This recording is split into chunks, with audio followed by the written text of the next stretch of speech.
Durante 40 anos, um empresário viveu cercado por luxo, mas mergulhado na escuridão da cegueira e da solidão. Sua vida muda completamente ao ser ajudado por uma menina que vendia flores na rua. Esse encontro improvável desperta memórias esquecidas e revela um elo do passado que transforma o destino de ambos para sempre. Se esta história te interessou, não se esqueça de se inscrever no nosso canal e diga-nos de que cidade você está assistindo. Continuando. A mansão erguia-se imponente na Avenida Europa, no coração dos Jardins, bairro nobre de São Paulo. Seus muros altos e portões de ferro fundido pareciam proteger não apenas a propriedade, mas também os segredos e a solidão de quem habitava ali. Dentro daquelas paredes revestidas de mármore italiano e decoradas com obras de arte que ninguém admirava, vivia Augusto Cavalcanti, um homem de 62 anos cuja fortuna era tão vasta quanto o vazio que sentia por dentro. Augusto acordava todos os dias às 6 da manhã, mesmo sem enxergar a luz do sol nascendo sobre a cidade. Sua rotina era milimetricamente calculada. Conhecia cada passo dentro da casa, cada móvel, cada degrau da escadaria de mogno que ligava os 3 andares da residência. 40 anos de cegueira haviam transformado seus outros sentidos em ferramentas precisas de navegação. O cheiro do café preparado por Dona Marta, sua governanta, anunciava que eram 7 horas. O som distante do trânsito na avenida indicava que o dia começava lá fora, enquanto dentro da mansão o tempo parecia suspenso em uma eterna penumbra. Dona Marta trabalhava para Augusto há mais de 20 anos. Era uma mulher de 58 anos, cabelos grisalhos sempre presos em um coque impecável, mãos calejadas de tanto servir. Ela conhecia os humores do patrão, sabia quando ele precisava de silêncio e quando um simples bom dia seria ignorado. Ao longo dos anos havia aprendido a respeitar a distância que Augusto impunha entre si e o resto do mundo. Ele não era rude, mas também não era caloroso. Tratava todos os funcionários com educação fria, pagava generosamente, porém nunca demonstrava afeto ou interesse genuíno por suas vidas. Naquela manhã de quinta-feira, como todas as outras, Dona Marta serviu o café da manhã na sala de jantar. Pão francês ainda quente, manteiga, geleia de damasco, frutas frescas e o café forte que Augusto apreciava. Ele comeu em silêncio, como sempre, enquanto ouvia as notícias econômicas no rádio. Seu império empresarial continuava crescendo mesmo sem sua presença física constante.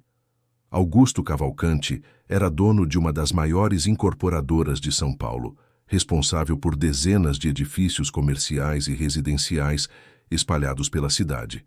Seus subordinados o respeitavam e temiam em igual medida, mas ninguém realmente o conhecia. Após o café, Augusto seguiu para seu escritório no 2º andar. Ali passaria as próximas horas em reuniões por videoconferência, analisando relatórios que sua secretária lia em voz alta, assinando documentos guiado pelas mãos de seus advogados. Era um homem de negócios brilhante, com memória prodigiosa e capacidade analítica que impressionava a todos. Mas quando as reuniões terminavam e os funcionários se despediam, Augusto voltava a ficar sozinho com seus pensamentos e com o silêncio que preenchia cada cômodo daquela casa. Por volta das 4 da tarde, decidiu fazer algo incomum. Normalmente, permanecia no escritório até às 6, mas naquele dia, sentiu vontade de caminhar um pouco pelos jardins. Talvez fosse o calor insuportável de fevereiro, ou simplesmente um impulso inexplicável. Desceu as escadas com sua bengala na mão direita, contando mentalmente os degraus como fazia sempre. 22 degraus até o hall de entrada. Mas naquele dia, distraído por pensamentos sobre um negócio complexo que fecharia na semana seguinte, Augusto perdeu a conta. No 19º degrau, seu pé esquerdo buscou apoio onde não havia mais degrau. O desequilíbrio foi instantâneo. Augusto sentiu o corpo pender para frente, os braços tentando inutilmente buscar algo para se agarrar. A bengala escapou de sua mão e rolou escada abaixo com um barulho surdo. Ele caiu de joelhos no piso de mármore do hall, as mãos amparando o impacto, a dor aguda atravessando seus pulsos. Por alguns segundos, permaneceu ali, atordoado e envergonhado, mesmo sabendo que provavelmente estava sozinho. Dona Marta devia estar na cozinha, nos fundos da casa. Os outros funcionários tinham folga naquele dia. Augusto respirou fundo, preparando-se para se levantar sozinho, quando ouviu uma voz que não reconheceu. Era uma voz infantil, aguda e doce como mel, carregada de preocupação genuína. O senhor caiu. Espera aí que eu te ajudo. Antes que pudesse responder, Augusto sentiu mãos pequenas e delicadas segurando seu braço. Eram mãos de criança, quentes e surpreendentemente firmes. Ele ficou paralisado, confuso. Quem era aquela criança? Como havia entrado na casa? Calma, tio. Eu te ajudo a levantar. Você tá machucado? A menina puxava seu braço com força desproporcional ao seu tamanho e Augusto, ainda atônito, deixou-se ser ajudado. Conseguiu ficar de pé, apoiando-se na parede. Seu coração batia acelerado, não pela queda, mas pela presença inesperada. Quem é você? Como entrou aqui? Eu vendo flores ali na esquina, tio. Vi quando o portão estava aberto e entrei para pegar minha bolinha que tinha rolado para dentro. Aí te vi caindo e vim ajudar. Você machucou o joelho? Tá sangrando? Augusto passou a mão pelo joelho direito e sentiu o tecido da calça rasgado e algo úmido que devia ser sangue. A dor latejava, mas não era nada grave. O que realmente o perturbava era a situação toda. Ele não recebia visitas inesperadas. Não tinha contato com crianças. Não sabia como reagir. Não é nada sério. Você precisa ir embora agora. Essa casa é particular. Mas você tá machucado. Minha avó sempre diz que quando alguém cai, a gente tem que ajudar. Você mora sozinho aqui nessa casa enorme? Não é da sua conta. Onde estão seus pais? Eu moro só com minha avó. Ela tá em casa, não tá se sentindo bem hoje. Por isso eu tô vendendo flores sozinha. Você quer comprar uma flor? São bem bonitinhas, cheiram muito bom. A simplicidade e a espontaneidade da criança desarmaravam Augusto completamente. Ele não estava acostumado com esse tipo de interação. As pessoas ao seu redor sempre mantinham uma postura formal, respeitosa, distante. Aquela menina falava com ele como se fossem velhos conhecidos. Quantos anos você tem? 5. Vou fazer 6 daqui 3 meses. Meu nome é Isabela, mas todo mundo me chama de Bela. E o seu? Augusto hesitou. Quando foi a última vez que alguém lhe havia perguntado seu nome dessa forma tão direta e inocente? Augusto. Augusto. Nome bonito. Você não enxerga, né? Por isso tem essa bengala. A pergunta, feita sem malícia alguma, apenas com curiosidade genuína, pegou Augusto desprevenido. Normalmente as pessoas evitavam mencionar sua cegueira, agindo como se não fosse algo digno de nota. Mas Bela simplesmente perguntara como perguntaria, sobre qualquer outra característica. Não, eu não enxergo. Fiquei cego, quando tinha a sua idade. Nossa, que tristeza. Mas você consegue fazer tudo sozinho, tipo comer, se vestir, trabalhar? Consigo sim. Que legal. Minha avó diz que as pessoas fortes não desistem, mesmo quando as coisas ficam difíceis. Você deve ser muito forte, tio Augusto. Tio Augusto. Ninguém nunca o havia chamado assim. E por algum motivo que não conseguia explicar, aquele tratamento informal não o incomodou. Dona Marta apareceu no hall naquele momento, ofegante e assustada, ao ver o patrão com a calça rasgada e uma menina desconhecida ao seu lado. Senhor Augusto, o que aconteceu? Quem é essa criança?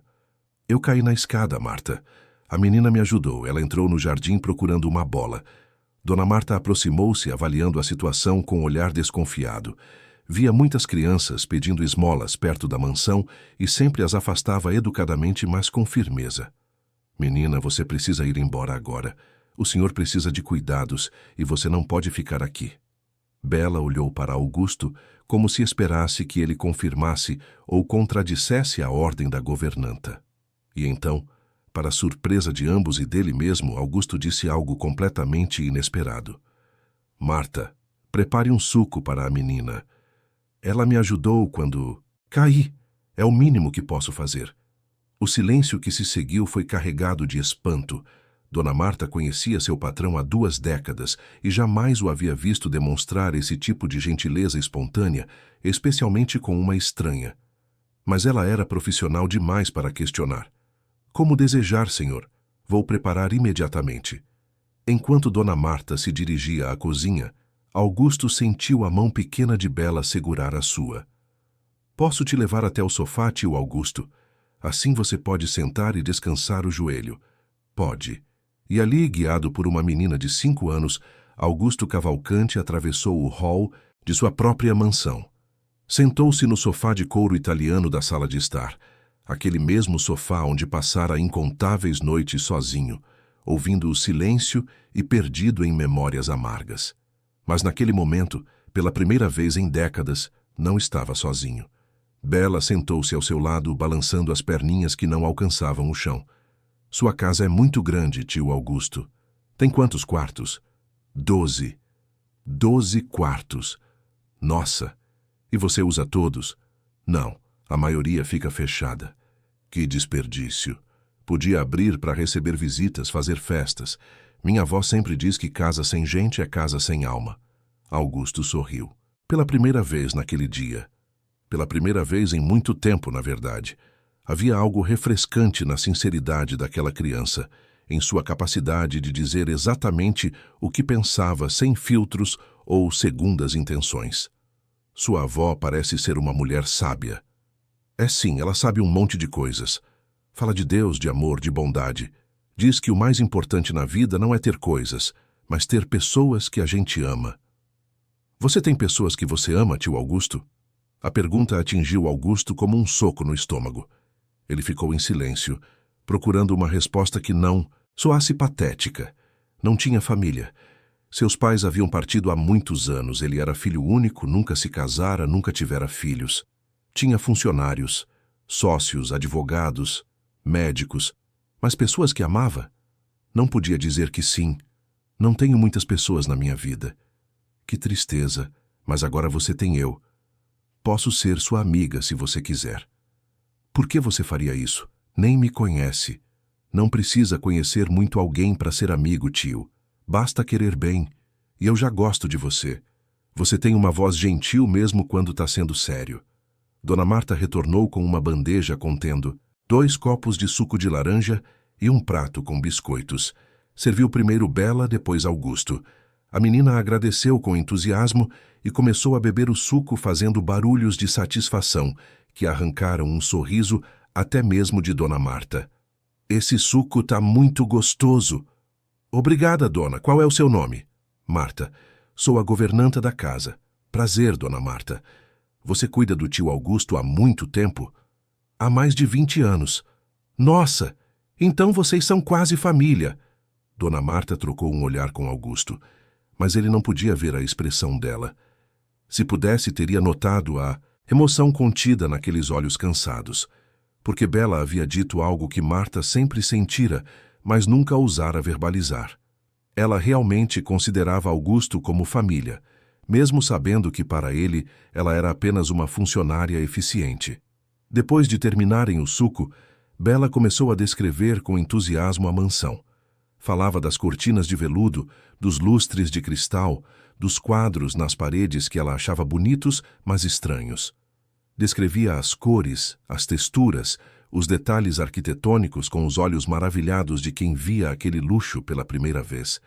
E Augusto ouvia, deixando que as palavras da menina pintassem imagens em sua mente há muito tempo apagadas. Tem um quadro aqui de uma mulher com um vestido azul. Ela está olhando para longe, tipo triste. Quem é ela?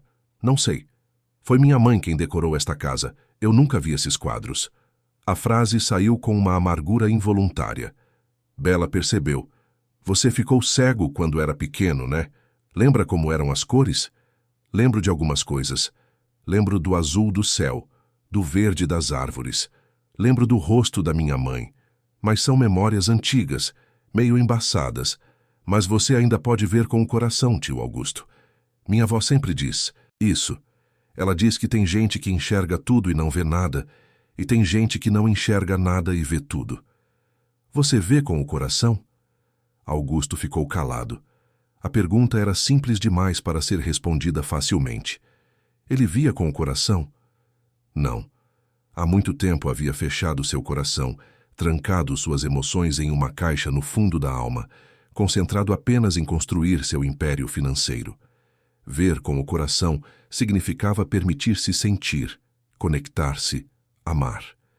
E Augusto havia decidido, anos atrás, que amor era uma vulnerabilidade que não podia se dar ao luxo de ter. Não. Sei, Bela. Acho que não. Então eu vou te ensinar. É fácil. Você só precisa prestar atenção nas coisas boas. Tipo agora, a gente está aqui tomando suco, conversando, e isso é bom. Você sente que é bom? Sim. Sinto. Pronto. Isso é ver com o coração. A simplicidade da explicação tocou Augusto de uma forma que ele não esperava. Talvez Bela tivesse razão. Talvez ele tivesse passado tanto tempo focado nas perdas, nas decepções, na escuridão literal e metafórica de sua vida, que se esquecera de prestar atenção nos pequenos momentos bons, como aquele, uma tarde de quinta-feira, sentado em seu sofá compartilhando suco e biscoitos com uma menina de 5 anos que aparecera do nada, e por algum motivo decidira que ele merecia a amizade. O tempo passou rápido. Quando o relógio da sala deu 6 badaladas, Bela pulou do sofá assustada. Nossa, já tá tarde. Minha avó vai ficar preocupada. Eu preciso ir, tio Augusto. Espere. Você disse que vende flores. Quanto custa? 3 reais cada uma. Mas você não precisa comprar, tio. Você já me deu suco e biscoitos. Eu quero comprar. Marta, pegue 200 reais na minha carteira. Senhor, são flores de 3 reais, o senhor. Não precisa, começou Dona Marta. Mas Augusto a interrompeu com um gesto de mão. Pegue 200 reais. Dona Marta obedeceu, embora claramente desconfortável com a situação. Quando voltou com o dinheiro, Bela olhava incrédula para o valor. Mas isso dá para comprar quase 70 flores. Eu não tenho tudo isso, não importa. Use esse dinheiro para ajudar sua avó. E volte amanhã se quiser.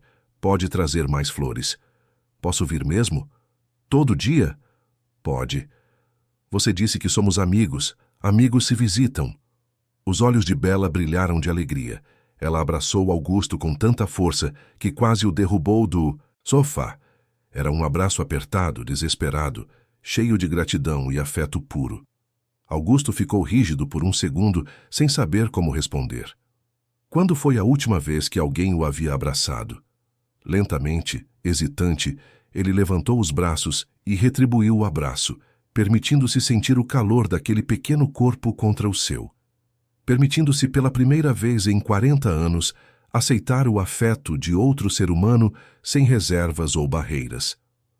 Obrigada, tio Augusto. Você é a pessoa mais legal que eu já conheci. Vou voltar amanhã, prometo, estarei esperando. E então Bela saiu correndo, seus passinhos apressados ecoando pelo hall, de mármore, a porta se fechando atrás dela com um baque surdo. O silêncio voltou a preencher a mansão. Mas era um silêncio diferente. Não era mais o silêncio pesado e sufocante da solidão. Era um silêncio de expectativa, de algo que estava por vir. Augusto permaneceu sentado no sofá por um longo tempo. Dona Marta arrumava a sala ao seu redor, recolhendo os copos e o prato de biscoitos, mas não dizia nada. Ela também havia sentido que algo importante acabara de acontecer, embora não soubesse exatamente o quê. Marta, disse Augusto finalmente, quebrando o silêncio. Quantos anos você trabalha aqui? 23 anos, senhor. E em todo esse tempo eu alguma vez perguntei sobre sua vida, sobre sua família, sobre seus sonhos. Dona Marta parou o que estava fazendo.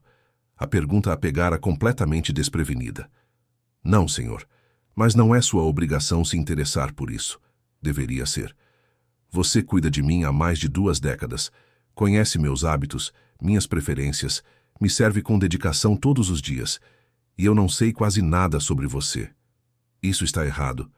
Senhor, me conte. Agora. Você tem filhos? Tive um filho. Mas ele se foi há 15 anos. A voz de Dona Marta tremeu ao dizer essas palavras. Augusto sentiu o peso delas, a dor contida, a perda que ela carregava em silêncio. Me desculpe.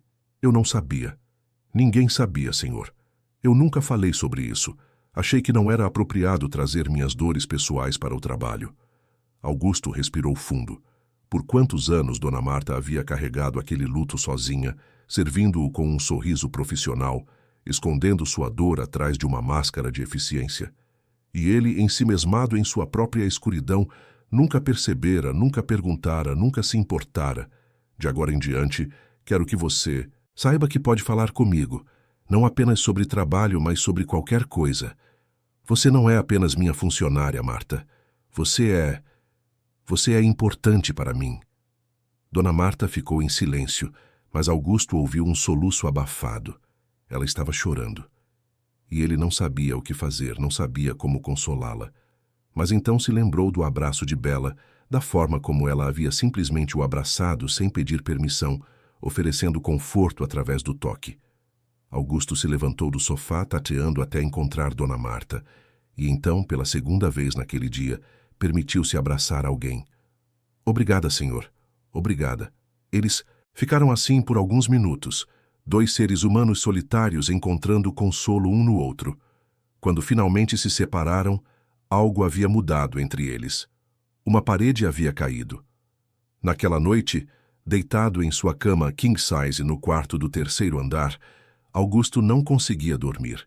Sua mente voltava constantemente para Bela, para suas perguntas simples, mas profundas, para seu abraço sincero, para a forma como ela havia entrado em sua vida sem cerimônia e, em poucas horas, remexido em tudo o que ele pensava sobre si mesmo e sobre o mundo. Ele lembrou da pergunta dela. Você vê com o coração? Não, ele não via. Mas talvez pudesse aprender. Talvez não fosse tarde demais para ele. Afinal, Bela dissera que eles eram amigos agora, e amigos se visitam. Ela voltaria amanhã, e Augusto, pela primeira vez em décadas, estava ansioso pelo amanhecer, ansioso para ouvir aqueles passinhos apressados no hall, aquela voz doce e cheia de vida que havia trazido luz para sua escuridão.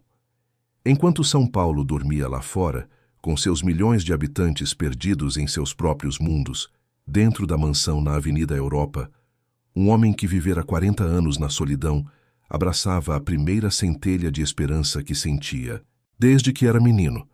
E tudo por causa de uma criança vendedora de flores que tropeçara em sua vida por acaso. Ou talvez por algo maior que o acaso. Talvez por destino. Talvez por misericórdia divina. Talvez simplesmente porque, às vezes, a vida nos dá exatamente aquilo que precisamos no momento em que mais precisamos, mesmo quando não sabemos que precisamos. E Augusto Cavalcanti, empresário recluso, homem de negócios implacável, prisioneiro de sua própria escuridão, adormeceu naquela noite com um sorriso nos lábios. Os dias seguintes trouxeram uma rotina completamente nova para a mansão na Avenida Europa. Pela primeira vez, em décadas, Augusto Cavalcanti acordava com expectativa, com algo além de reuniões e relatórios financeiros ocupando seus pensamentos. Toda tarde, pontualmente às 4 horas, a campainha tocava e Dona Marta abria o portão para receber Bela, que chegava sempre com seu sorriso largo e sua energia contagiante. A menina trazia consigo não apenas flores, mas histórias. Histórias sobre a vizinhança onde morava, um bairro simples na zona leste de São Paulo, bem distante dos jardins. Falava sobre Dona Conceição, a senhora que vendia pastéis na esquina e sempre lhe dava um de presente quando sobrava. Sobre seu Joaquim, o pipoqueiro, que contava causos engraçados enquanto trabalhava. Sobre as outras crianças da rua, seus amigos de brincadeiras que não tinham muito, mas dividiam tudo. Augusto ouvia cada palavra como se estivesse descobrindo um mundo completamente novo. E estava. Ele havia passado tanto tempo cercado por pessoas que falavam apenas de negócios, contratos, investimentos, que esquecera como era uma conversa simples, despretensiosa, sobre a vida comum. Bela lhe mostrava que existia beleza e alegria nas coisas pequenas, nas interações cotidianas, nos gestos de bondade que aconteciam todos os dias entre pessoas comuns. Num desses encontros, enquanto tomava um suco de maracujá preparado por Dona Marta, Bela perguntou se podia explorar a casa. Augusto hesitou por um momento, mas logo concordou. A mansão era grande demais para apenas uma pessoa, e a curiosidade infantil da menina era tão genuína que ele não teve coragem de negar. Vem comigo, tio Augusto. Eu te descrevo tudo o que eu ver. E assim, pela primeira vez em anos, Augusto fez um tour completo por sua própria casa, guiado por uma menina de 5 anos. Ela o levou pela mão, subindo as escadas com cuidado, descrevendo cada detalhe que seus olhos captavam. Falava dos vasos de porcelana chinesa que decoravam os corredores, das janelas enormes que davam vista para o jardim, dos quartos fechados que cheiravam a mofo e abandono. Este quarto aqui é lindo, tio. Tem uma cama grande com dossel e tudo. Por que você não usa? Era o quarto da minha mãe. Depois que ela partiu, nunca mais entrei aqui. Bela ficou em silêncio por um momento, processando a informação com a seriedade que apenas crianças conseguem ter diante da dor alheia. Você sente saudade dela? Todos os dias. Minha mãe também se foi. Eu era muito pequena, nem lembro direito dela. Mas minha avó diz que ela está sempre comigo, no meu coração. Sua mãe também está no seu coração, tio Augusto. A conversa poderia ter descambado para território melancólico, mas Bela tinha o dom de transformar momentos pesados em algo mais leve. Ela seguiu explorando, abrindo armários, descobrindo caixas antigas, até que, no quarto do terceiro andar que servia como depósito, encontrou algo que a fez gritar de alegria. Tio Augusto, tem uma caixa cheia de brinquedos aqui. São seus? Augusto ficou parado na porta do cômodo, as memórias voltando como uma enxurrada. Aquela caixa. Ele sabia exatamente qual era. Guardava os brinquedos de sua infância de antes do acidente que lhe roubou a visão. Carrinhos, blocos de montar, um ursinho de pelúcia desbotado e fotografias. Muitas fotografias. São, sim, de quando eu era criança. Posso ver? Pode. Bela abriu a caixa com reverência, como se estivesse abrindo um baú de tesouros. E para Augusto era exatamente isso. Tesouro de memórias há muito enterradas. Ela começou a descrever cada item, sua voz pintando imagens vívidas na mente dele. Tem um carrinho vermelho aqui, bem antigo. E um ursinho que está meio velhinho, mas deve ter sido muito amado. E olha, fotos. Tem um menino aqui que deve ser você, tio. Você era lindo. Tá sorrindo, brincando com uma pipa. E aqui tem outra com você e uma mulher muito bonita. É sua mãe? É. Você parece muito feliz nessas fotos. Eu era. Naquela época, eu era. Bela percebeu a tristeza na voz dele e, com a sabedoria inexplicável que algumas crianças possuem, mudou de assunto. Sabe o que eu acho? Acho que você devia guardar essas fotos num lugar bonito, não numa caixa no depósito. Elas são importantes. São suas memórias dos tempos bons. Talvez você tenha razão. Tenho sim. Minha avó sempre diz que a gente não pode deixar a tristeza de hoje apagar a alegria de ontem. As duas coisas fazem parte da vida. Augusto sentou-se no chão do depósito, algo que não fazia há anos, e Bela sentou-se ao seu lado, ainda segurando as fotografias. Ela continuou descrevendo cada uma, e lentamente Augusto começou a contar as histórias por trás das imagens. A vez que empinou pipa no parque e ela subiu tão alto que parecia tocar as nuvens. O aniversário de 7 anos em que ganhou a bicicleta vermelha e caiu 3 vezes antes de aprender a equilibrar. O Natal, em que sua mãe fez um peru que queimou, e eles riram tanto que choraram, e acabaram comendo sanduíches. Eram memórias felizes, e falar sobre elas era ao mesmo tempo doloroso e libertador. Augusto havia passado tanto tempo focado no trauma da cegueira, na perda que ela representava, que esquecera que também tinha memórias boas para guardar. E Bela, com sua presença simples e suas perguntas inocentes, estava ajudando-o a resgatar essas memórias. Tio Augusto, posso te fazer uma pergunta? Pode, como você ficou cego? A pergunta pairou no ar. Era algo que Augusto nunca falava. Nem mesmo com seus médicos ele gostava de revisitar aquele momento. Mas ali, sentado no chão empoeirado de um depósito, ao lado de uma menina que o aceitava exatamente como ele era, sentiu que podia falar. Eu tinha 5 anos, a sua idade. Estava brincando no quintal da nossa casa, tentando subir numa árvore alta. Minha mãe tinha me avisado para não subir, que era perigoso, mas eu era teimoso. Caí de uma altura grande e bati a cabeça. Fiquei muito tempo sem acordar. Quando acordei, estava no hospital e não enxergava mais nada. Os médicos disseram que o impacto danificou meus nervos ópticos. Disseram que era irreversível. Que triste. Você teve medo? Muito medo. E muita raiva. Raiva de mim mesmo por não ter obedecido minha mãe. Raiva do mundo por ser injusto. Durante anos, só senti raiva. E agora? Ainda sente raiva? Às vezes. Mas mais do que raiva, sinto vazio.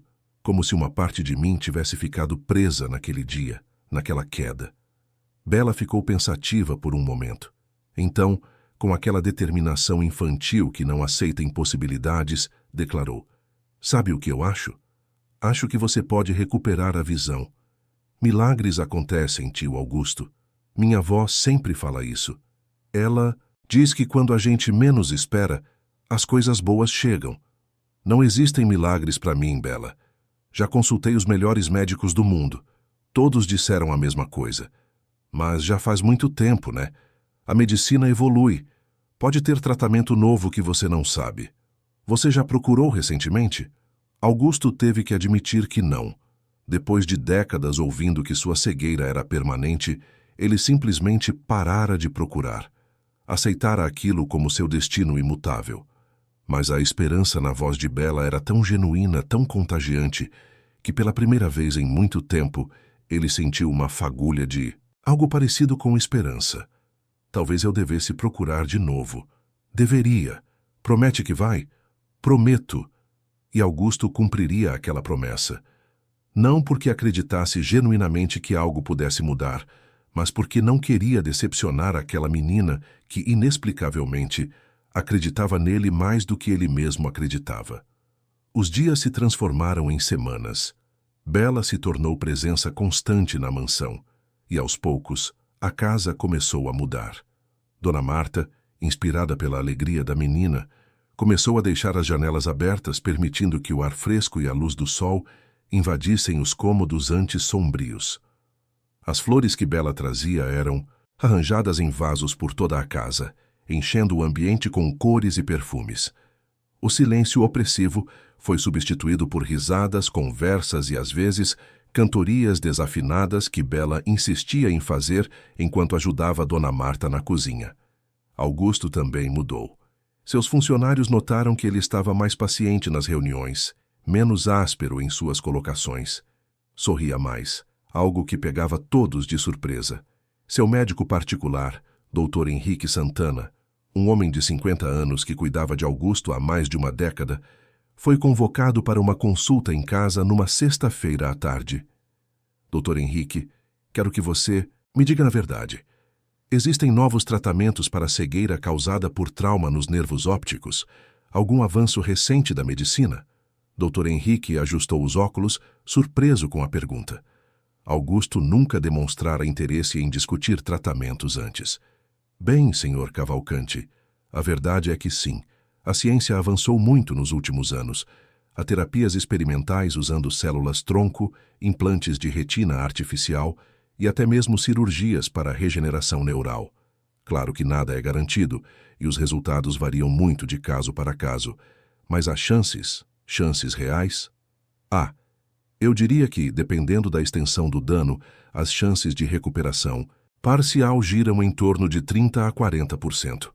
É um procedimento complexo, caro e arriscado, mas é possível." Augusto ficou em silêncio, processando a informação. 30 a 40%. Não era garantia de nada, mas era mais do que zero. Era uma possibilidade. E possibilidades eram algo que ele não tinha há 4 décadas. "Quero fazer os exames. Quero saber se sou elegível para esses tratamentos." Dr. Henrique sorriu. Era a primeira vez que via seu paciente demonstrar vontade de lutar contra sua condição. "Vou providenciar tudo. Faremos uma bateria completa de exames na próxima semana. E, Sr. Cavalcanti, se me permite a curiosidade, o que o fez mudar de ideia? Durante todos esses anos, o senhor sempre recusou qualquer discussão sobre tratamentos experimentais." Augusto pensou em Bela, em seus olhos cheios de esperança, em sua convicção inabalável de que milagres acontecem. Digamos que alguém me lembrou que vale a pena tentar. Naquela tarde, quando Bela chegou para sua visita diária, Augusto mal conseguia conter a animação. Bela, falei com meu médico. Vou fazer exames para ver se posso fazer um tratamento novo.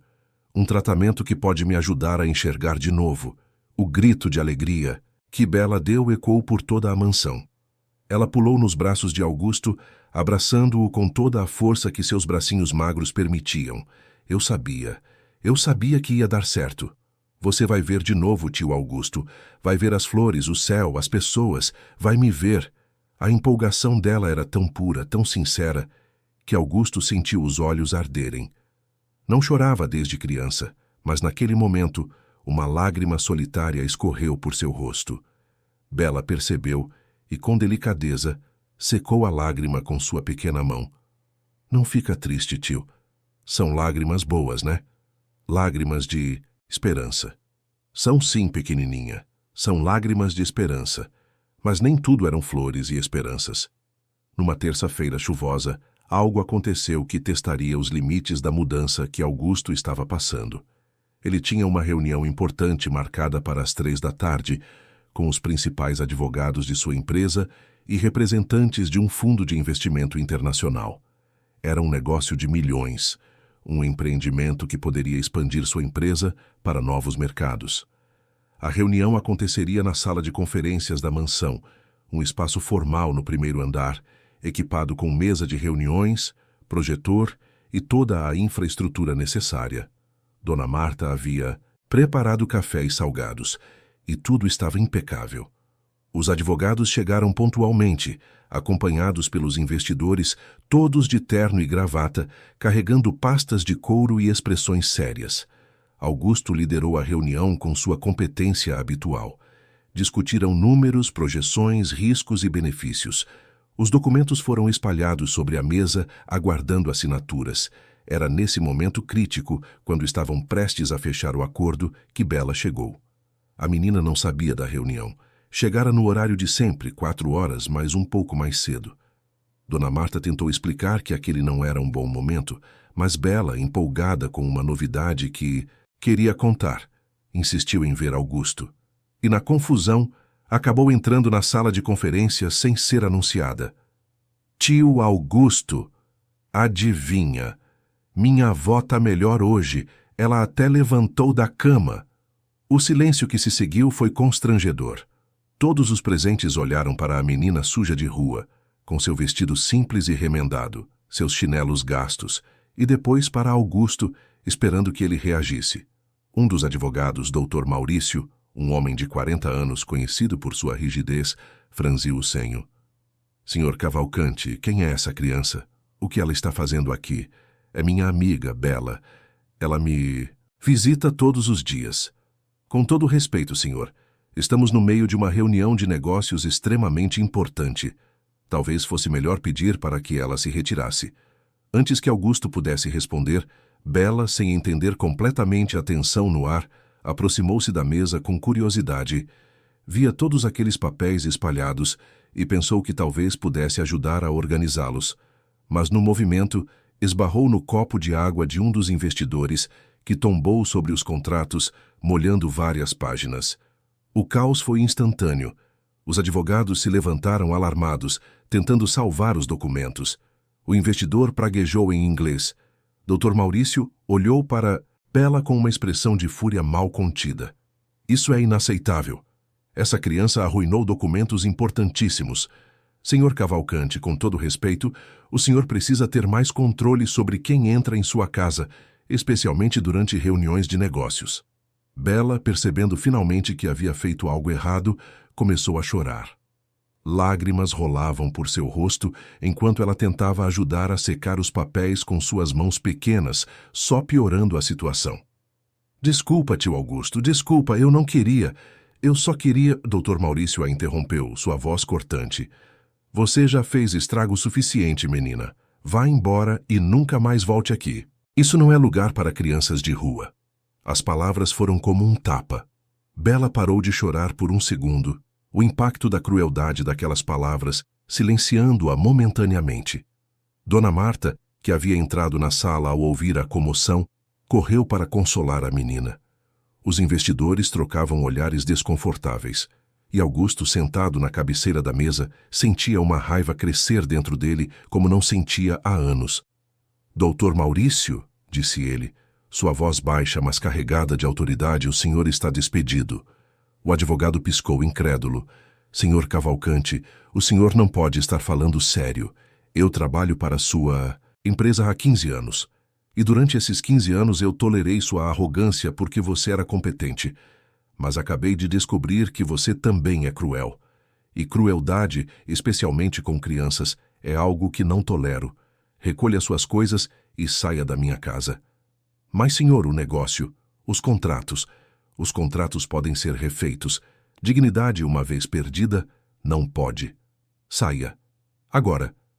Doutor Maurício, vermelho de raiva e humilhação, juntou seus pertences e saiu, batendo a porta. Os outros advogados e os investidores ficaram em silêncio, claramente desconfortáveis. Augusto voltou-se para onde estimava que eles estivessem. Senhores, peço desculpas pela interrupção. Se quiserem adiar a reunião, compreenderei perfeitamente. Mas deixem-me deixar algo claro. Aquela menina é bem-vinda na minha casa a qualquer momento. Ela tem mais valor e caráter em seus 5 anos de vida do que muitos adultos que conheci em toda a minha existência. Se isso for um problema para vocês, podemos encerrar nossa parceria agora. Os investidores se entreolharam. O mais velho deles, um homem de cabelos grisalhos chamado Robert, foi o primeiro a falar, em português carregado de sotaque. Senhor Cavalcante, não há problema algum. Na verdade, admiro sua lealdade. Negócios são importantes, mas valores pessoais são fundamentais. Podemos remarcar para a semana que vem. Obrigado pela compreensão. Depois que todos saíram, Augusto pediu que Dona Marta trouxesse Bela de volta. A menina entrou cabisbaixa, ainda fungando, seus olhos vermelhos de tanto chorar. Desculpa, tio Augusto, eu estraguei tudo. Aquele homem estava certo, eu não devia ter vindo. Augusto ajoelhou-se diante dela, colocando as mãos em seus pequenos ombros. Bela, me escute. Você não fez nada de errado. Foi um acidente. Acidentes acontecem. E aquele homem estava errado. Completamente errado. Você é sempre bem-vinda aqui. Esta é sua casa tanto quanto é minha. Entendeu? Mas e os seus papéis? E o negócio importante? Papéis podem ser refeitos. Negócios podem ser remarcados. Mas amizade, carinho, lealdade, essas coisas são insubstituíveis. E você me deu tudo isso. Então nunca se desculpe por estar aqui. Bela abraçou Augusto novamente, e ele a abraçou de volta, sentindo-a tremer em seus braços. E naquele momento, Augusto Cavalcante, empresário implacável, homem que havia construído um império baseado em decisões frias e calculadas, fez uma escolha que mudaria tudo. Escolheu o coração sobre o lucro. Escolheu a bondade sobre o pragmatismo. Escolheu Bela sobre qualquer negócio do mundo. E pela primeira vez, em 40 anos, sentiu que havia feito a escolha absolutamente certa. As semanas que se seguiram ao incidente com Dr. Maurício trouxeram uma nova dinâmica para a vida de Augusto. A notícia de que ele havia demitido um de seus principais advogados por defender uma criança de rua espalhou-se rapidamente entre seus círculos de negócios. Alguns o criticaram, dizendo que estava ficando sentimental, perdendo o foco. Outros, porém, demonstraram respeito renovado por ele, admirando sua coragem de colocar valores humanos acima de interesses financeiros. Augusto não se importava com as opiniões alheias. Pela primeira vez em décadas, estava tomando decisões baseadas no que sentia ser certo, não no que era mais lucrativo ou estratégico. E aquilo era libertador de uma forma que ele nunca imaginara possível.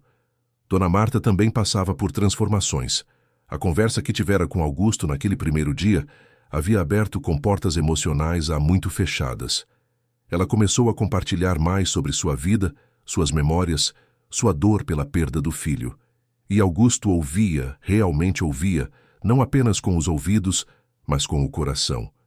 Descobriu que o filho de Marta sonhava ser professor, que adorava literatura, que partira subitamente aos 23 anos, deixando um vazio que nunca fora preenchido. Descobriu que Marta dedicara sua vida a cuidar dele, Augusto, como forma de preencher aquele vazio, transferindo o amor maternal que não tinha mais para quem dar. Você sempre foi mais do que uma funcionária para mim, Marta, disse Augusto numa dessas conversas. Mesmo quando eu não demonstrava, mesmo quando eu era frio e distante, você sempre esteve aqui, cuidando de mim. E eu sou grato por isso, mais do que você imagina. Dona Marta, com lágrimas nos olhos, respondeu com voz embargada. E o Senhor sempre foi a família que me restou, mesmo sem saber. Cuidar do Senhor deu propósito aos meus dias. O Senhor não tem ideia de quantas vezes pensei em desistir de tudo, mas acordava e lembrava que o Senhor precisava de mim. Isso me manteve viva. A confissão tocou Augusto profundamente. Quantas vidas silenciosas de dedicação existiam ao seu redor que ele nunca havia notado. Quantas pessoas carregavam dores e amores secretos enquanto cumpriam seus papéis cotidianos. Bela havia aberto seus olhos, mesmo que ele ainda não pudesse enxergar literalmente, para a humanidade das pessoas ao seu redor. Os exames solicitados por Dr. Henrique foram realizados numa clínica particular no bairro do Itaim Bibi.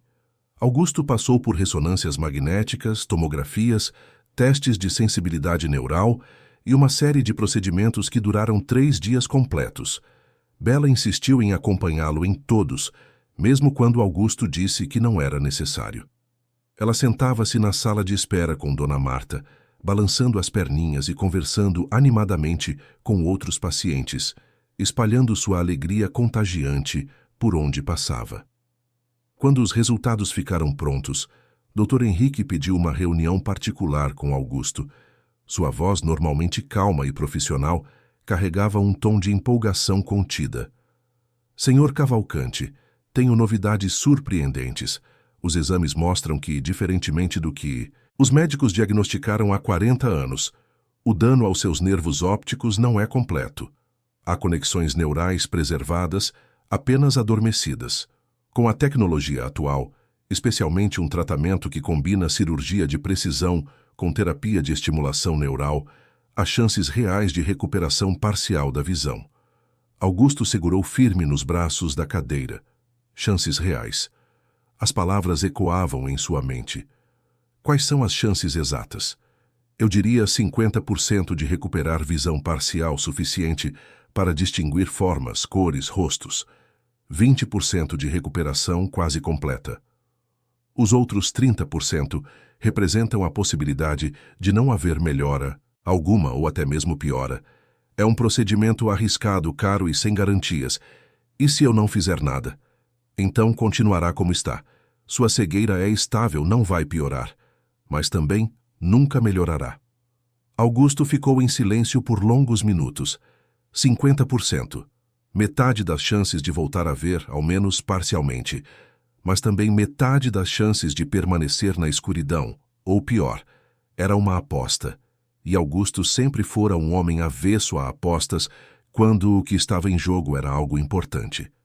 Mas então pensou em Bela, em sua voz dizendo que milagres acontecem quando menos se espera, em seus olhos que ele nunca vira, mas imaginava cheios de luz e esperança. Pensou na possibilidade de ver seu rosto, de finalmente colocar uma imagem real naquela voz que tanto amava. Pensou em ver o sol novamente, as cores, o mundo que lhe fora arrancado aos 5 anos. Quero fazer a cirurgia. Dr. Henrique sorriu. Quando o senhor quiser começar, estaremos prontos. Naquela tarde, Augusto reuniu Bela e Dona Marta na sala de estar para contar a decisão. Bela, ao ouvir a notícia, explodiu em alegria, pulando e gritando como só crianças sabem fazer. Dona Marta chorou, de emoção, apertando as mãos de Augusto entre as suas. Era um momento de esperança pura, não contaminada por dúvidas ou medos, mas a alegria foi interrompida quando Bela, no meio de sua empolgação, de repente ficou séria, seu rostinho contraindo-se em preocupação. Tio Augusto, eu preciso te contar uma coisa importante. É sobre minha avó. Pode falar, pequena. Ela tá muito doente. O coração dela não tá funcionando direito. A senhora do posto de saúde disse que ela precisa de uma cirurgia. Uma cirurgia, cara, num hospital particular. Mas a gente não tem dinheiro para isso. Eu tô vendendo mais flores tentando juntar.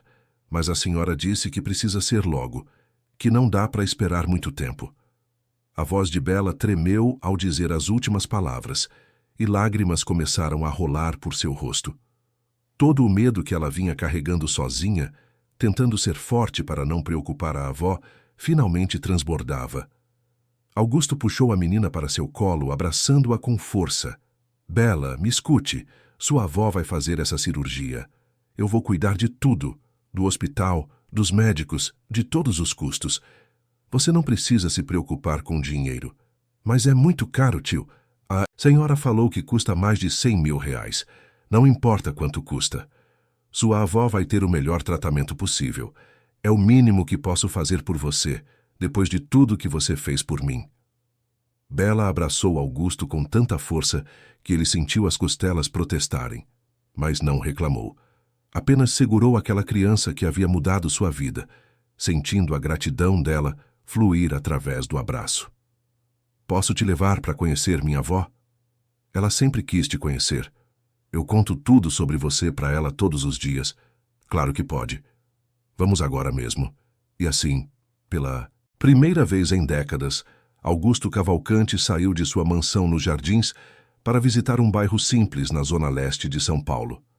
Dona Marta os acompanhou, juntamente com Geraldo, o motorista que trabalhava para Augusto há anos, mas com quem ele nunca havia trocado mais do que meia dúzia de palavras. O trajeto levou quase 1 hora no trânsito paulistano. Bela ia no banco de trás, entre Augusto e Dona Marta, narrando cada parte do caminho. Descrevia os bairros por onde passavam, os prédios que davam lugar a casas simples, as ruas que ficavam mais estreitas e esburacadas. Não, havia vergonha em sua voz.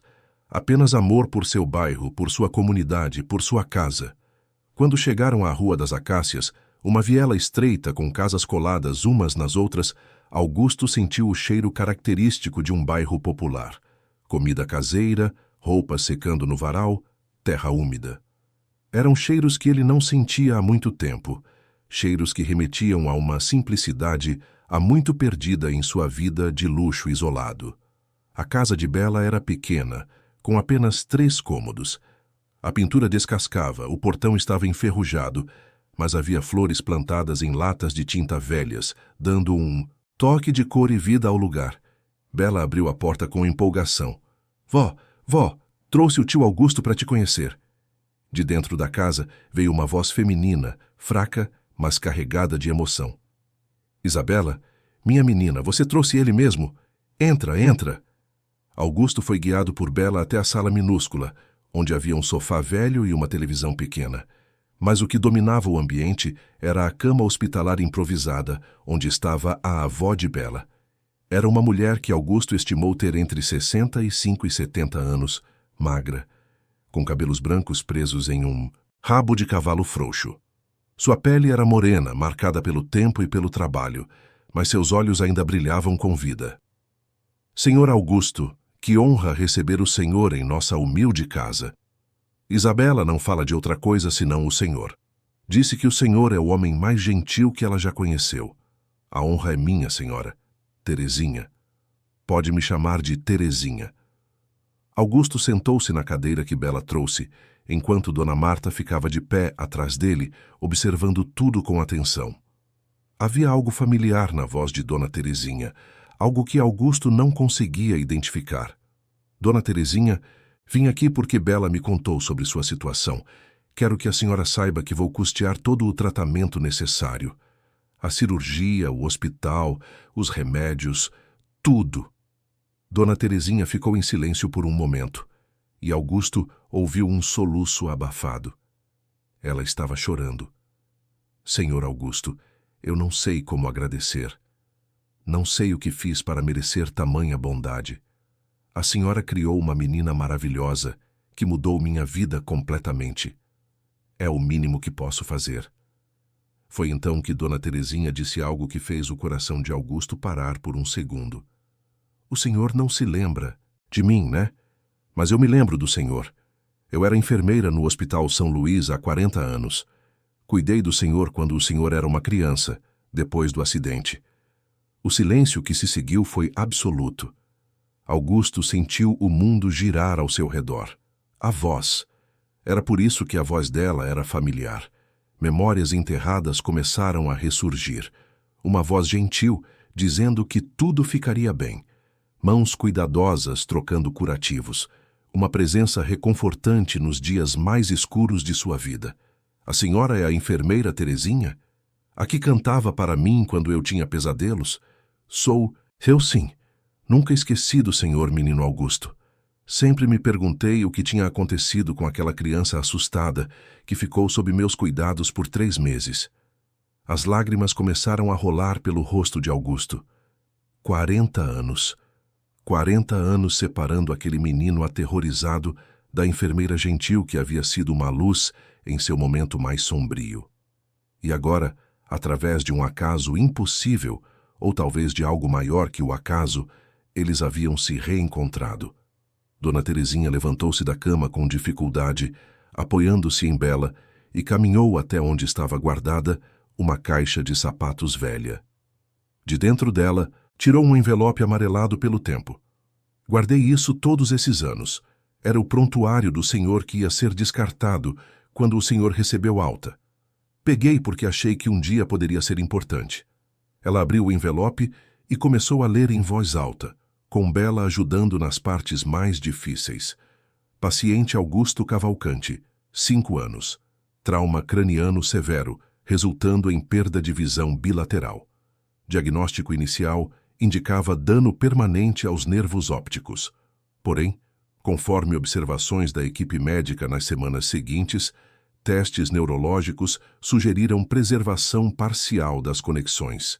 Recomendação para reavaliação futura com novos métodos. Nota da enfermeira. Responsável. Este menino tem uma luz especial. Acredito que ele pode se recuperar se receber o tratamento certo. Augusto não conseguia falar. As palavras do prontuário ecoavam em sua mente. Preservação parcial das conexões. Reavaliação futura. Mas ninguém nunca havia mencionado isso a ele ou a seus pais. Ou talvez tivessem mencionado e, perdidos na dor e no choque, não tivessem dado atenção. Ou talvez a medicina da época simplesmente não tivesse os recursos necessários. Quando soube que o senhor ia fazer a cirurgia através da Isabela, eu soube que era a mão de Deus trabalhando. O senhor tem chances, reais, menino Augusto, sempre teve. E agora a medicina evoluiu o suficiente para ajudá-lo. Dona Terezinha, a senhora guardou isso por 40 anos. Guardei. Algo me dizia que era importante. E olha só, estava certa. Naquele momento, Augusto entendeu que não havia coincidências. Bela não havia aparecido em sua vida por acaso. Ele não havia tropeçado naquele degrau por acaso. Toda aquela cadeia de eventos havia sido orquestrada por algo maior. Algo que ele, homem de negócios pragmático e cético, não conseguia nomear, mas sentia profundamente no coração. Dona Terezinha voltou para a cama, cansada pelo esforço, mas com um sorriso no rosto. Bela sentou-se ao seu lado, segurando sua mão enrugada. Vó, o tio Augusto vai pagar sua cirurgia. Você vai ficar boa. Eu sei, minha netinha. Eu sempre soube que Deus cuidaria de nós. E ele mandou o menino Augusto de volta para nossas vidas. Augusto passou a tarde toda naquela casa simples, conversando com Dona Terezinha sobre o passado, sobre os anos que se passaram, sobre as reviravoltas da vida. Ela contou que havia se aposentado depois de 30 anos como enfermeira, que perdera a filha há 5 anos, e assumira a criação de Bela sozinha, sobrevivendo, com a pequena aposentadoria e a ajuda da comunidade. Dona Marta, que ouvira tudo em silêncio, finalmente falou, sua voz embargada. Dona Terezinha, a senhora salvou o senhor Augusto 2 vezes, uma quando ele era criança, cuidando dele no hospital, e outra agora através de sua neta, trazendo ele de volta à vida. As palavras de Dona Marta ressoaram verdadeiras, porque era exatamente isso que havia acontecido. Augusto havia passado 40 anos sobrevivendo, mas não vivendo. E Bela, com sua inocência e bondade, havia-o trazido de volta à vida. Quando finalmente se prepararam para partir, já anoitecera. Augusto prometeu que voltaria no dia seguinte com o Dr. Henrique para examinar Dona Terezinha e agendar a cirurgia cardíaca o mais rápido possível. Prometeu também que, independentemente do resultado de sua própria cirurgia, cuidaria de Bela e de sua avó para sempre. No caminho de volta dentro do carro silencioso cortando a noite paulistana, Bela dormia aninhada no braço de Augusto, exausta emocionalmente pelo dia intenso. Ele acariciava seus cabelos, sentindo o peso pequeno e confiante daquele corpinho contra o seu, e fez uma promessa silenciosa. Eu vou enxergar de novo. Vou fazer essa cirurgia dar certo, porque eu preciso ver o rosto dela. Preciso ver os olhos dessa menina que me salvou. Preciso ver Dona Terezinha e agradecer adequadamente. Preciso ver Marta e reconhecer a mulher que dedicou sua vida a mim. Preciso ver o mundo novamente, não apenas por mim, mas por todos eles. Por todos que acreditaram em mim quando eu não acreditava em mim mesmo. E naquela noite, pela primeira vez em 40 anos, Augusto Cavalcanti dormiu com esperança genuína no coração, aguardando ansiosamente o dia em que a escuridão seria finalmente vencida. Os dias que antecederam as cirurgias foram marcados por uma energia frenética de preparativos e, ao mesmo tempo, por uma serenidade que Augusto nunca havia experimentado. Dr. Henrique mobilizou as melhores equipes médicas de São Paulo. A cirurgia cardíaca de Dona Terezinha foi agendada para uma segunda-feira no Hospital Sírio-Libanês e a de Augusto para a quinta-feira seguinte no mesmo hospital, para que ele pudesse acompanhar a recuperação dela antes de sua própria operação. Augusto insistiu que Dona Terezinha ficasse hospedada em um dos quartos da mansão durante o período pré-operatório, para que recebesse cuidados adequados e estivesse perto de toda a estrutura médica necessária. Dona Terezinha resistiu inicialmente, dizendo que não queria incomodar, mas Bela e Dona Marta a convenceram, e ela finalmente aceitou. A mansão na Avenida Europa nunca havia sido tão cheia de vida.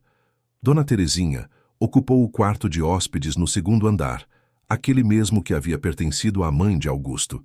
Bela corria pelos corredores com uma alegria contagiante, feliz por ter sua avó em segurança e bem cuidada.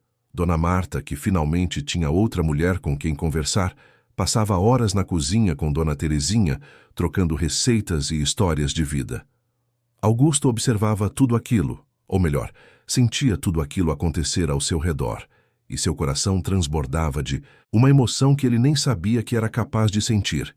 Aquela casa, que por tantos anos fora um mausoléu silencioso de sua solidão, havia se transformado em um lar de verdade, cheio de vozes, risadas, afeto.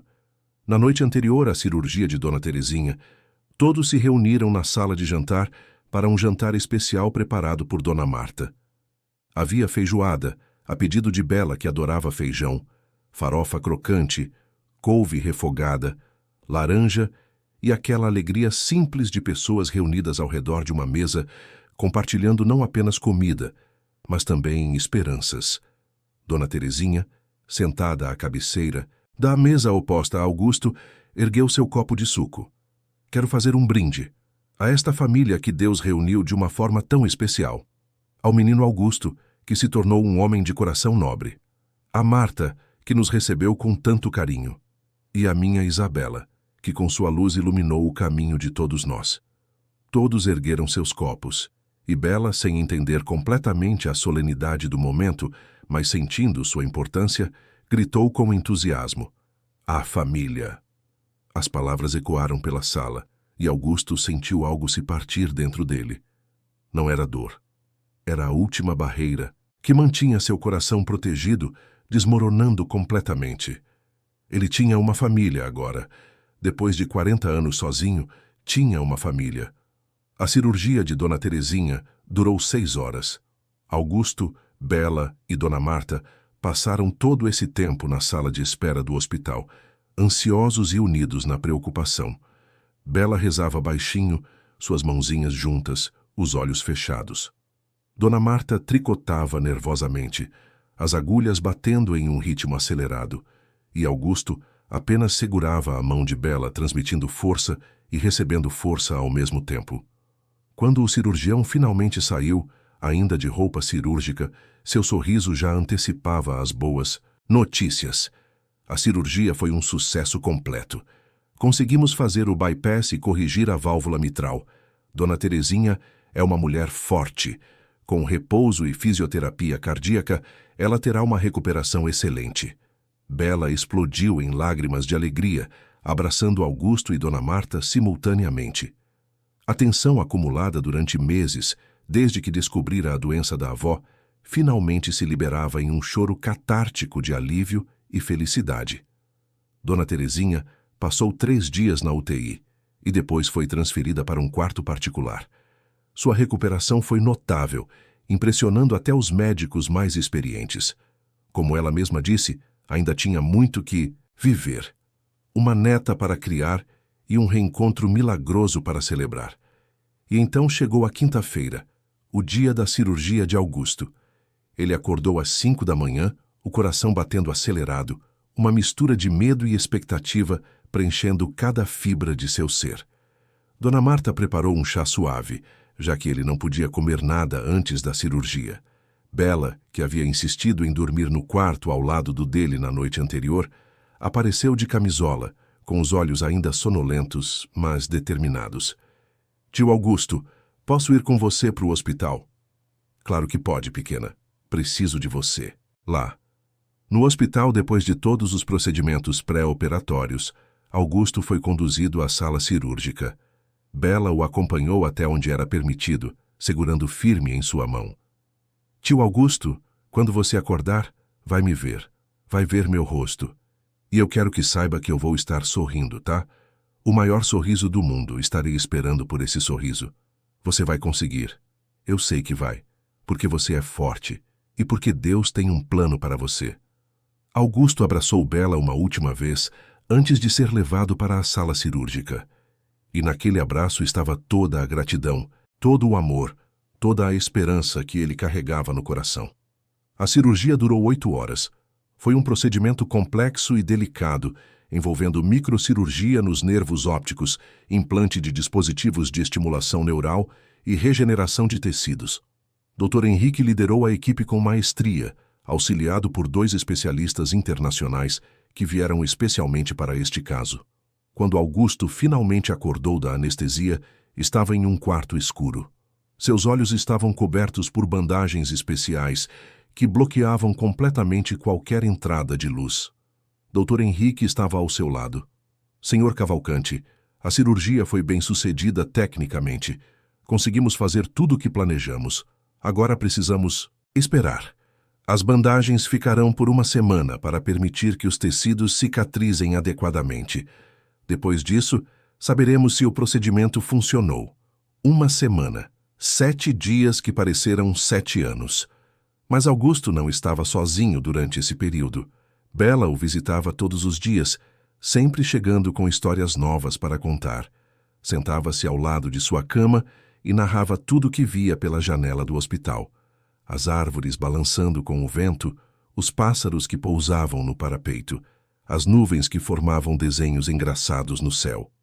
Dona Terezinha, já em recuperação avançada, também o visitava, apoiada em andador, mas cada dia mais forte. Conversavam sobre o passado, sobre o presente, sobre o futuro que ainda estavam construindo juntos. E Dona Marta, fiel como sempre, permanecia ao seu lado, garantindo que ele tivesse tudo o que precisasse. Finalmente, chegou o dia da retirada das bandagens. Era uma manhã de sábado, ensolarada, com aquele calor característico de março em São Paulo. Dr. Henrique preparou tudo cuidadosamente, explicando que o processo seria gradual, permitindo que os olhos de Augusto se ajustassem lentamente à luz. Senhor Cavalcante, vou começar a remover as bandagens agora. Mantenha os olhos fechados até eu pedir para abrir. E lembre-se, mesmo que funcione, sua visão não será perfeita imediatamente. Levará semanas, talvez meses, para seu cérebro reaprender a processar as informações visuais. Entendo. As mãos firmes do médico começaram a desfazer as bandagens, camada por camada. Augusto sentia a pressão diminuindo, o ar tocando sua pele pela primeira vez em dias.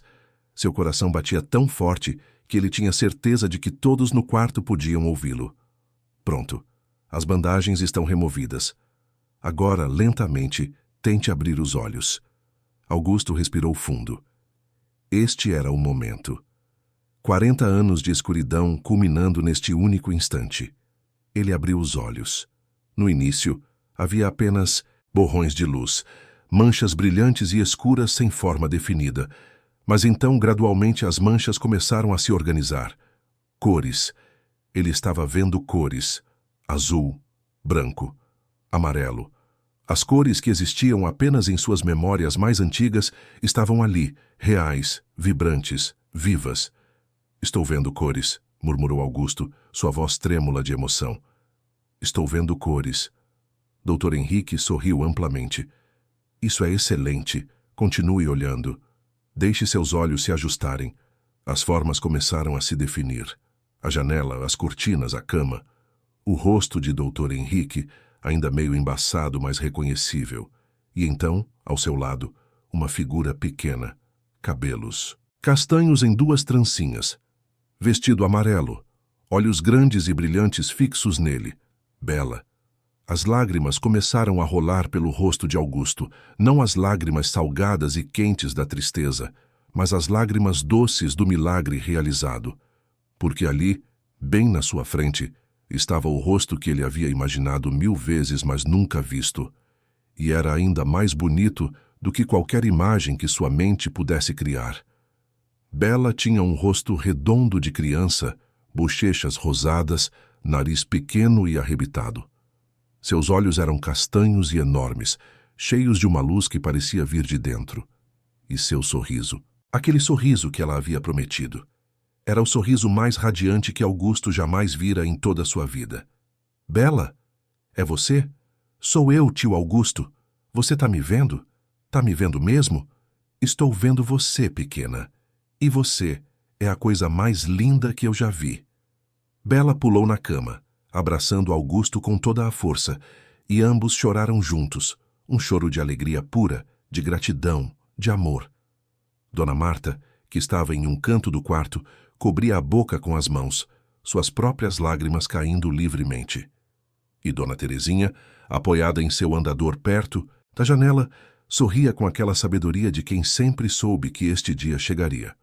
Augusto olhou para Dona Marta, vendo pela primeira vez o rosto da mulher que havia cuidado dele por mais de 2 décadas.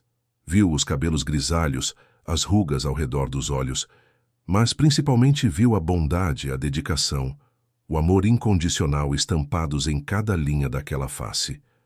Estendeu a mão para ela e Marta se aproximou, segurando sua mão entre as suas. Marta, você é exatamente como eu imaginava. Linda, forte, incrível. Dona Marta não conseguiu responder. Apenas apertou a mão dele, sorrindo através das lágrimas. E Dona Terezinha. Augusto olhou para aquela mulher que havia cuidado dele quando criança e que o destino havia trazido de volta à sua vida através de sua neta. Viu a força em seus olhos cansados, a determinação em sua postura apesar da fragilidade física. Viu a enfermeira que cantava para um menino assustado 40 anos atrás. Dona Terezinha, obrigado. Obrigado por tudo. Ontem, hoje, sempre. Não precisa me agradecer, menino Augusto. Foi Deus quem orquestrou tudo. Eu apenas obedeci. Nas semanas seguintes, a visão de Augusto continuou melhorando. Os médicos estavam impressionados com a velocidade e qualidade da recuperação. Ele passou de distinguir apenas cores e formas vagas para reconhecer rostos, ler textos grandes, perceber detalhes. Não era visão perfeita, provavelmente nunca seria, mas era infinitamente mais do que ele tinha antes. Augusto viu o jardim de sua mansão pela primeira vez, com as flores que Bela plantara por toda parte. Viu a sala onde conversavam todas as tardes. Viu os quartos, os corredores, cada detalhe da casa que conhecia apenas através do tato e da memória. E tudo era mais bonito do que ele havia imaginado, porque agora estava cheio de vida, de pessoas que amava, de propósito. Mas mais do que ver os lugares, Augusto valorizava ver as pessoas, ver as expressões no rosto de Bela quando ela contava uma história empolgante, ver o sorriso orgulhoso de Dona Marta quando servia uma refeição especialmente caprichada, ver Dona Terezinha recuperando suas forças dia após dia, voltando a ser a mulher vibrante que a doença havia temporariamente diminuído. 3 meses após as cirurgias, Augusto tomou uma decisão que vinha amadurecendo em seu coração desde o dia em que conhecera Bela. Reuniu todos na sala de estar em uma tarde de domingo e fez um anúncio. Dona Terezinha, Bela, vocês transformaram minha vida de uma forma que palavras não conseguem expressar. Esta casa é tão de vocês quanto é minha. Quero que morem aqui permanentemente. Quero que sejam oficialmente minha família. Dona Terezinha começou a protestar, mas Augusto continuou. E Bela, se sua avó concordar e se você quiser, gostaria de iniciar o processo de adoção. Quero ser seu pai, oficialmente. O silêncio que se seguiu foi quebrado pelo grito de alegria de Bela. Ela pulou no colo de Augusto, cobrindo seu rosto de beijos, gritando sim repetidas vezes. Dona Terezinha chorava, mas acenou positivamente com a cabeça, abençoando a decisão. E você, Marta, continuou Augusto. Você que dedicou sua vida a cuidar de mim, você também é família. Não é mais minha funcionária, é minha irmã de coração. Dona Marta não conseguiu falar. Apenas abraçou Augusto e naquele abraço estava todo o amor acumulado de anos de dedicação silenciosa, finalmente reconhecida e correspondida. Os meses seguintes foram de transformações práticas e burocráticas. Augusto iniciou o processo de adoção, que foi surpreendentemente rápido graças ao consentimento entusiasmado de Dona Terezinha e às circunstâncias especiais do caso. Dona Terezinha e Bela, oficialmente, se mudaram para a mansão, ocupando quartos no 2º andar. Dona Marta também ganhou uma suíte maior, não mais os aposentos de funcionária, mas um espaço digno de um membro da família. Mas Augusto não parou por aí. A transformação interna que vivera precisava se refletir externamente em ações que impactassem outras vidas além da sua. Ele criou a Fundação Isabela, uma organização dedicada a ajudar crianças em situação de vulnerabilidade social. A primeira iniciativa da Fundação foi a construção de um centro comunitário no bairro onde Bela morava, oferecendo reforço escolar, alimentação, atividades culturais e apoio médico gratuito para as famílias da região. A inauguração do centro aconteceu em uma manhã ensolarada de julho. Centenas de pessoas da comunidade compareceram, incluindo Dona Conceição, a vendedora de pastéis, seu Joaquim, o pipoqueiro e todas as crianças que Bela considerava suas amigas. Havia um palanque simples montado na frente do prédio novo e colorido, pintado de amarelo e azul, com um playground enorme no quintal. Augusto subiu ao palanque, agora capaz de ver todos os rostos olhando para ele com expectativa e gratidão. Bela estava ao seu lado, vestida com um vestido branco de renda, segurando sua mão com orgulho. Dona Terezinha e Dona Marta estavam na primeira fileira, sorrindo. Augusto começou a falar, sua voz firme, mas carregada de emoção. Durante 40 anos vivi na escuridão, não apenas a escuridão física da cegueira, mas a escuridão da solidão, do isolamento, da falta de propósito. Construí um império financeiro, acumulei riquezas, mas estava completamente vazio por dentro.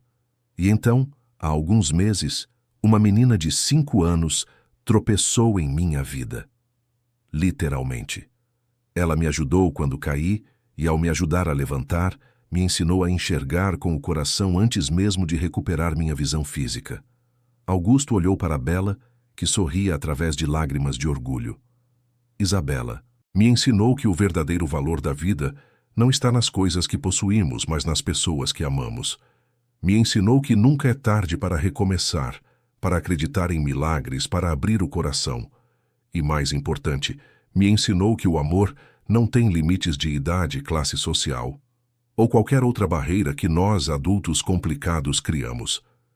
A plateia aplaudia emocionada. Algumas pessoas choravam abertamente. Este centro, continuou Augusto, é apenas o começo. É minha forma de retribuir o que recebi. Cada criança que passar por estas portas terá oportunidades, cuidado, amor, porque se uma única menina foi capaz de transformar completamente a vida de um homem amargurado, imaginem o que centenas de crianças podem fazer por este mundo quando receberem o apoio e o amor que merecem. O aplauso foi ensurdecedor.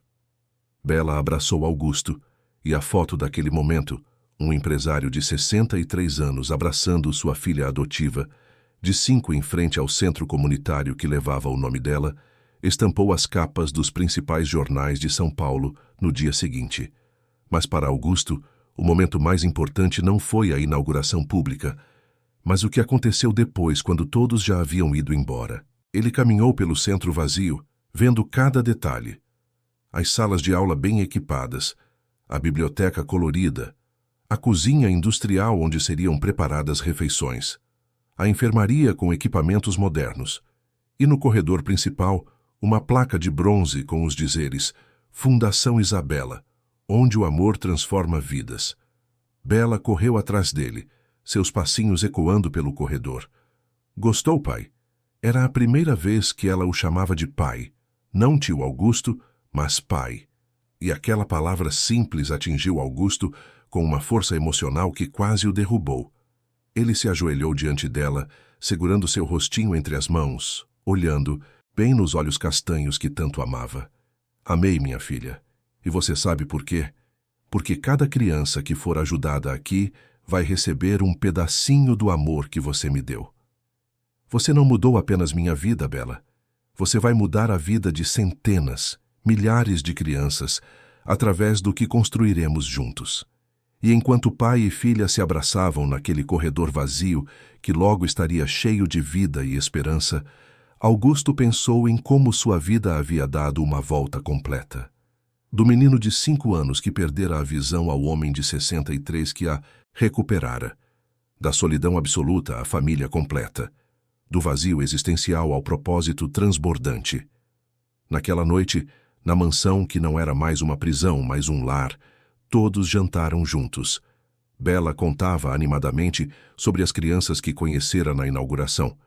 Dona Terezinha, completamente recuperada, ajudava Dona Marta a servir a comida, e Augusto, sentado à cabeceira da mesa, olhava para cada um deles com olhos que finalmente enxergavam, com um coração que finalmente sentia, com uma alma que finalmente estava completa. Antes de dormir, Augusto foi até o quarto de Bela para dar boa noite.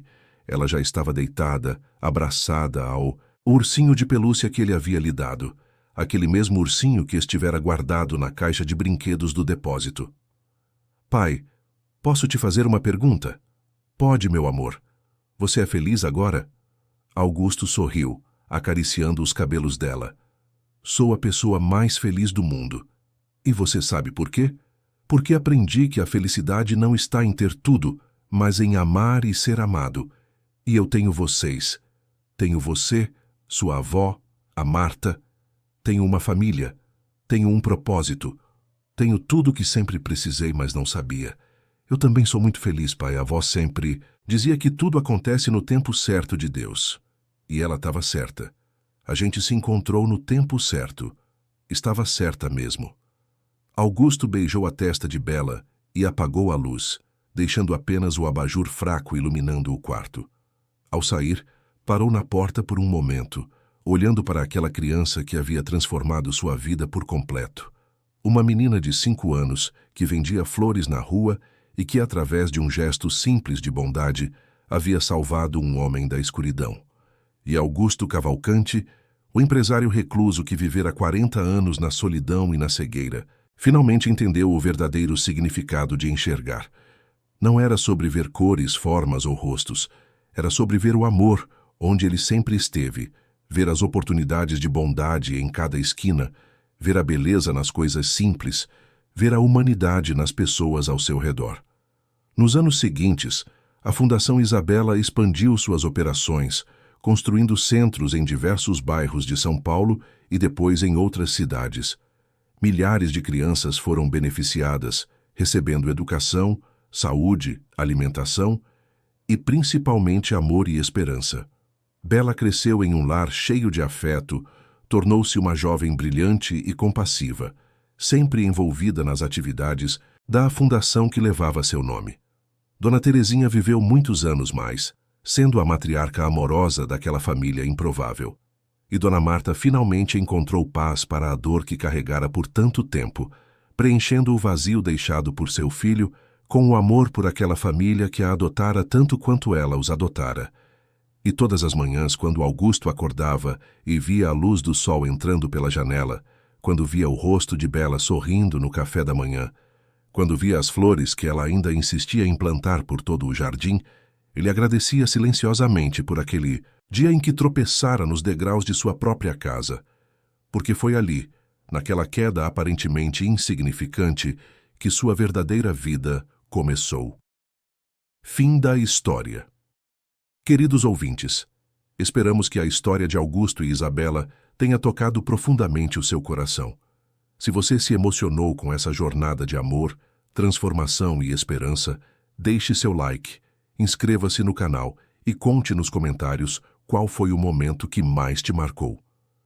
Aqui você encontra todos os dias histórias intensas como essa, que revelam o poder da bondade, da segunda chance e dos encontros que o destino coloca em nosso caminho. A vida é feita de tropeços que se transformam em recomeços e de pequenos gestos que mudam tudo.